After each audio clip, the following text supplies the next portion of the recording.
everyone, welcome to NCERT Easy Explanation.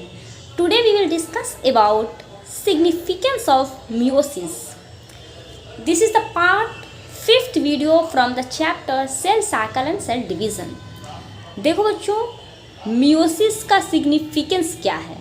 तो meiosis का simple significance ये है, तो मैं उल्टा इसको करके समझो, आसानी से समझ में आएगा कि इवोल्यूशन अगर करवाना है तो वेरिएशन का होना बहुत ज़रूरी है। अगर हम इवोल्यूशन करवाना चाहते हैं तो हमें वेरिएशन करवाना पड़ेगा। अगर वेरिएशन लाना है तो जेनेटिक वेरिएबिलिटी का होना ज़रूरी है। जेनेटिक वेरिएबिलिटी तभी आएगा जब सेक्सुअल रिप्रोडक्शन होगा। और सेक्सुअल रिप्रोडक्शन अगर करवाना है तो तुमको मियोसिस करवाना पड़ेगा। अब समझ में, अब इसको सीधा करके समझो। मियोसिस जो होता है वो हम लोग इसलिए करवाना, उसका सिग्निफिकेंस ये होता है कि conservation of specific chromosome number of each species is achieved across generation in sexually reproducing organism.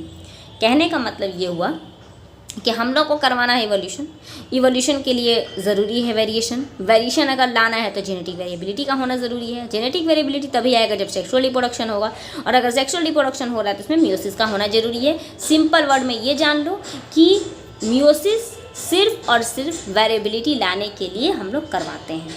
तो सिग्निफिकेंस ऑफ मियोसिस यही हो गया कि हम लोग कंजर्व करना चाहते हैं और अच्छी चीज़ें लाना चाहते हैं। This is all about significance of meiosis.